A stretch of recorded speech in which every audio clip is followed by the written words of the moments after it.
Mr. Clyburn. For 3 minutes. How much time? Thank you. The gentleman from South Carolina is recognized for 3 minutes. Thank you, Madam Chair. Let me thank the gentlelady for yielding me this time and thank her so much for her service to this great nation. Madam Chair, I rise in strong support of this bill to reopen the government. For the past 2 weeks, vital public services have been left undone and honorable public servants have been left unpaid. We must end the shameless shutdown. The Democratic majority has a disagreement with the President on whether a wall is the best way to secure our southern border and whether it would be productive to step toward fixing our broken immigration system. We will continue to debate the issue, as we should. But there is absolutely no reason why the federal government should not be serving the American people while we debate this issue. There's absolutely no reason why national parks shouldn't be maintained. There's absolutely no reason why museums should be closed. There is no reason why public officer training should cease. There's absolutely no reason why our economy should grow by $2 billion less every week, as economists have estimated. There's absolutely no reason why homeowners and small business owners shouldn't be able to receive loans in a timely manner. The American people voted for a divided government, but they did not vote for a defunct government. Over the next 2 years, we must not let our disagreements stop us from moving forward on issues where we do agree. Madam Leader, I have been spending a lot of time in recent weeks rereading a great book, Democracy in America, written by Alexis de Tocqueville. And although many historians disagree as to whether or not de Tocqueville ever really said it, the fact of the matter is he is credited with having said that the reason America is a great nation is because the American people are good people. And he concluded that if the American people ever cease to be good, America will cease to be great. And the fact of the matter is, this shutting down the government, not paying public servants, not giving vital services to people and communities who need them is demonstrative of the fact that Americans are losing their goodness. Let's not Your time has expired. It will cause the greatness of this nation to be brought into danger. Thank you, and I yield back. The gentlewoman reserves. The gentlewoman from Texas is recognized. I yield 2 minutes to the gentleman from Washington, Mr. Newhouse. The gentleman from Washington is recognized for 2 minutes. I thank the lady, my friend from Texas, for yielding. Madam Speaker, I rise on this first day of the 116th Congress with, frankly, a great deal of disappointment in my friends across the aisle. In the very first act of their new majority, Democrats have passed a set of rules to allow the debt limit to be raised automatically, to remove protections that prevent tax hikes on the American people, and to weaken the requirement that offsets be provided when federal spending is increased. It is clear my colleagues have chosen to focus more on tax and spend priorities rather than fiscal responsibility and accountability. As a part of this same first act, my friends across the aisle are now circumventing regular order and bringing new spending legislation straight to the floor for a vote with no opportunity for debate or ability to offer amendments. As someone who has served on both Rules and the Appropriations Committees, I've heard firsthand repeatedly from my colleagues across the aisle shout the importance of going through regular order and allowing debate and amendments on these bills. With this move today, the very first act in their majority, the Democrats are cutting the Rules and the Appropriations Committee completely out of the process. The legislation before us never had a hearing, was never marked up, never came to the Rules Committee for a vote.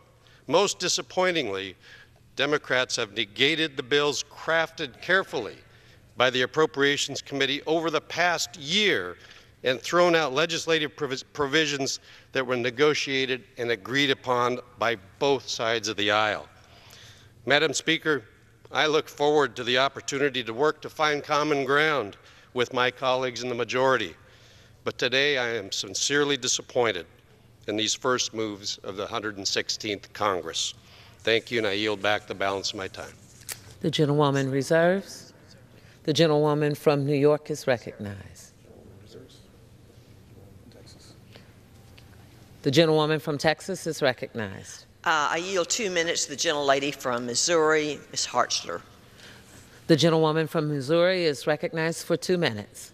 Thank you much, Madam Speaker. I rise in opposition to H.R. 21, the Consolidated Appropriations Act of 2019, for many reasons, but importantly, because the underlying legislation strips away essential protections for young mothers and unborn babies, disregarding the value of their lives.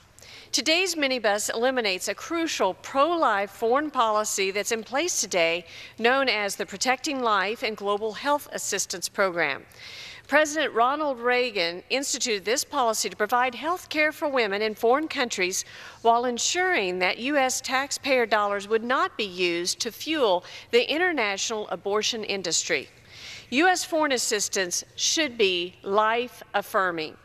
The Protecting Life and Global Health Assistance Policy draws a clear line between abortion and global health care.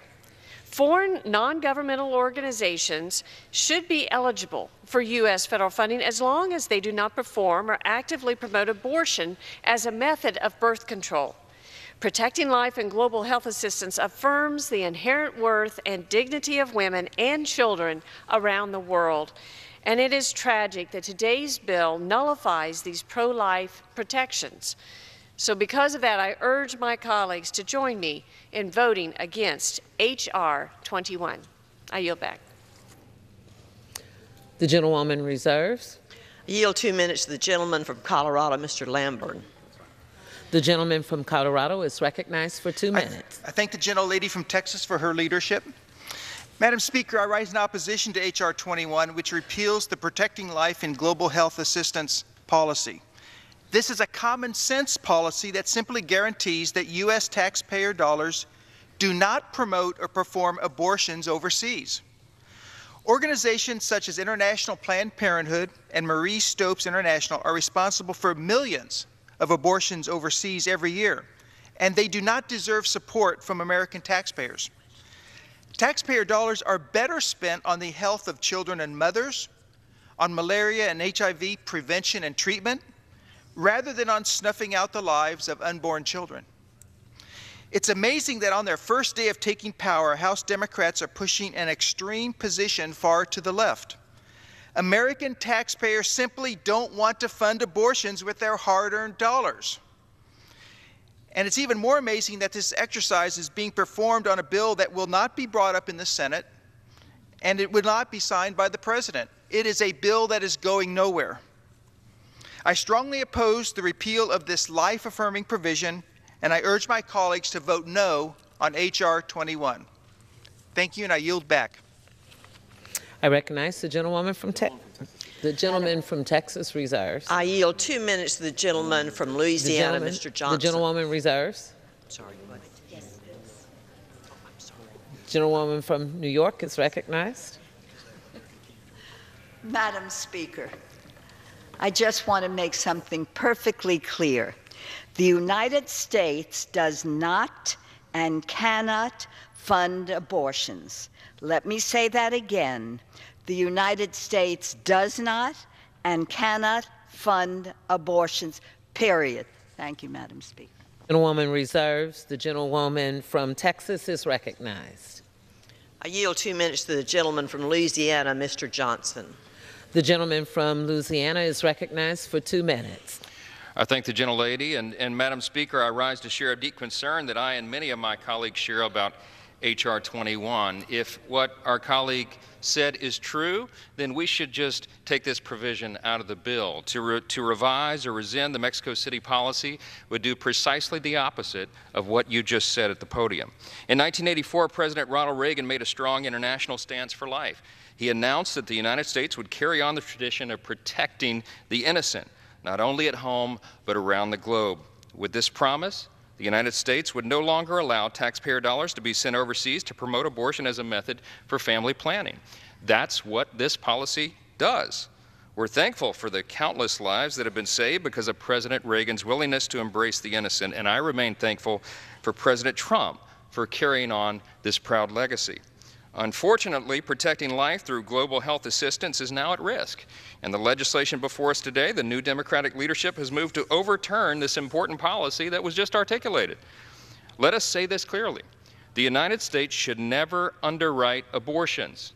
Taxpayers deserve better, children deserve better, and families deserve better. We must continue to be the shining light on the hill to protect the innocent and assist women and children in their time of need. What a shame it would be if the very first action in the 116th Congress is to send foreign aid to fund abortions overseas. I yield back. The gentlewoman reserves. The gentlewoman from New York is recognized. The gentlewoman reserves. The gentlewoman from New York, from Texas, is recognized. I yield 2 minutes to the gentleman from Indiana, Mr. Banks. The gentleman from Indiana is recognized for 2 minutes. Madam Speaker, I too rise in strong opposition to the Consolidated Appropriations Act, H.R. 21.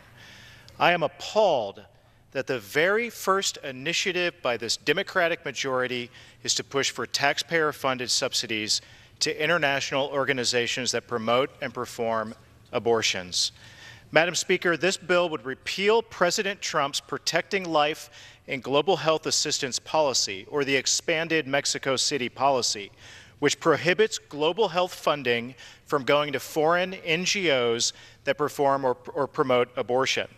Madam Speaker, the expanded Mexico City policy does not change the amount of money available for global health and family planning programs. In fact, all qualified international family planning organizations are eligible for U.S. grant money if they agree to set conditions upon acceptance. The choice has been up to the NGO. Either agree not to perform or promote abortions or forego funding from the United States. And a 6-month review of the policy by the State Department found that out of 733 prime partners eligible for U.S. grant money, only 4 of them declined the conditions set by the expanded Mexico City policy. Madam Speaker, a vote in support of this minibus is a vote to abandon the principles of the U.S. foreign assistance that should be life-affirming. It should support the health of both women and children and unborn children. Abortion is not health care. I urge my colleagues to vote no on this bill and uphold a protecting life and global health assistance policy.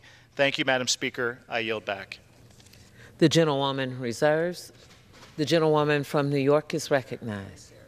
The gentlewoman from New York reserves. The gentlewoman from Texas is recognized. Madam Speaker, I urge my colleagues to vote no on the bill before us today. I yield back the balance of my time. The gentlewoman from Texas yields back. The gentlewoman from New York is recognized. Madam Speaker, it is long past time to end the Trump shutdown.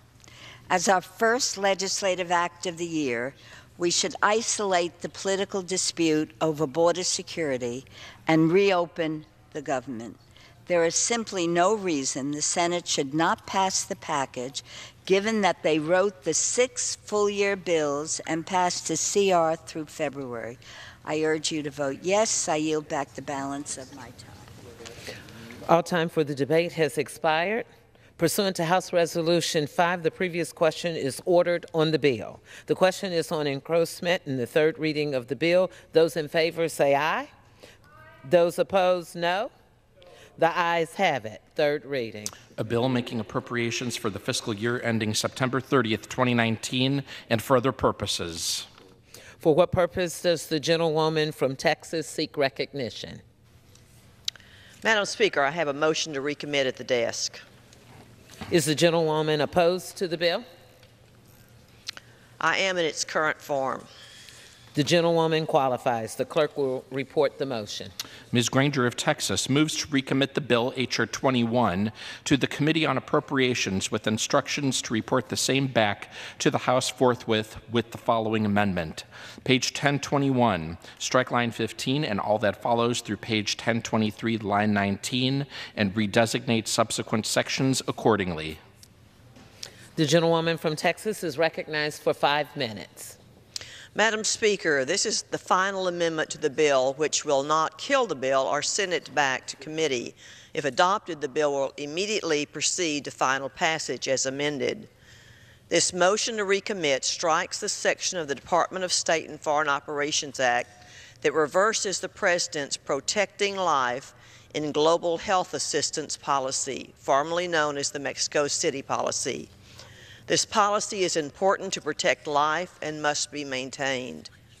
The bill also mandates that funds be made available for UNFPA, and this motion to recommit strikes that requirement. The administration has determined that this United Nations agency has violated certain provisions of law. No funds should go to UNFPA. We must support this motion to recommit and amend the bill before us to ensure that pro-life policies are maintained. The gentlewoman kneels back. For what purpose does the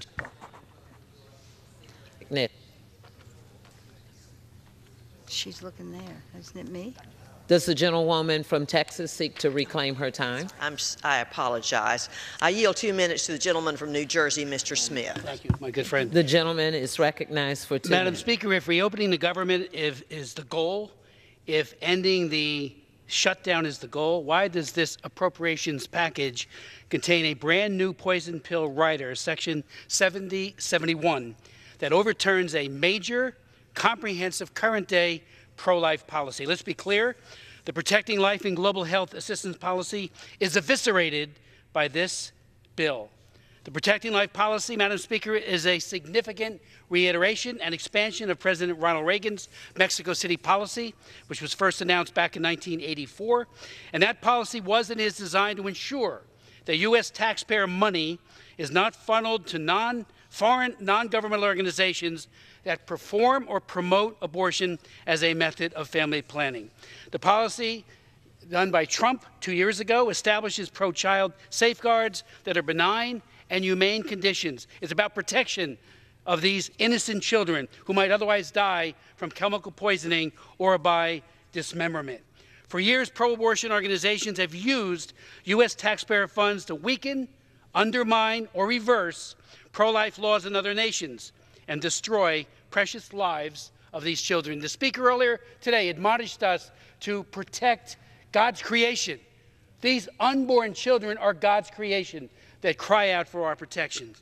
U.S. foreign policy and the foreign entities that we fund with billions of dollars of tax money, grant money, this is grant money, should consistently affirm, care for, and tangibly assist women and children, including the unborn child.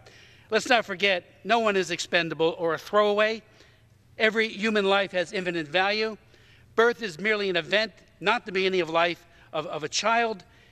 Taxpayers should not be forced to fund the organizations that are promoting abortion overseas. This allows us, and it doesn't reduce global humanitarian aid, global health aid, by so much as $1. It just says who we give it to does matter. And if they have an agenda of taking the lives of these precious children, we would give it to someone else. And we do so on a dollar-for-dollar basis. I thank my good friend for yielding, and I hope that everyone will support the Granger motion to recommit. The gentlewoman Speaker, from I Texas. urge my colleagues to vote in favor of this motion. I yield back the balance of my time. The gentlewoman yields back. For what purpose does the gentlewoman from New York seek recognition? Madam Speaker, I rise in opposition to the motion to recommit. Responsibly funding the federal government. The gentlewoman is recognized for 5 minutes. Responsibly funding the federal government is one of the most important duties of Congress. The previous majority failed to do so, and they failed to do the most basic task of keeping the lights on. Here on day one of the 116th Congress, we Democrats are here to reopen federal agencies shuttered by the Trump shutdown. This legislation, which has already garnered strong bipartisan support in the Senate, will ensure that the federal government is open and working for the American people. The House package includes the identical provisions relating to international family planning that were included in the state foreign operations bill that was reported unanimously by the Senate Appropriations Committee 6 months ago, including the aye votes by Senators McConnell and Graham. The bill continues the long-standing prohibition on the use of U.S. funds for abortion. The President's executive order goes beyond existing U.S. law and forces the United States to withhold critical family planning assistance from non-governmental organizations with expertise, capacity, proven track records on supporting women's health around the globe. The Mexico City policy, or the global gag rule, is a harmful policy that hurts women and families around the world. The President's expanded policy prevents women from around the world from gaining access to essential information and health care services. We are already on the 13th day of the Trump shutdown. We need to pass these bills without further delay. For that reason, Madam Speaker, I urge my colleagues to reject this motion to recommit and vote no. Without objection, the gentlewoman yields back. I yield back the balance of my time. Without objection, the previous question is ordered on the motion to recommit. The question is on the motion. Those in favor say aye. Those opposed say nay. The noes have it. The motion is not adopted. Speaker, I ask for the yeas and nays. Yes and nays. Yes. Yeas and nays. The yeas and nays are requested. Those favoring a vote by the yeas and nays will rise. A sufficient number have risen. The yeas and nays are ordered. Pursuant to Clause 8 of Rule 20, further proceedings on this question will be postponed.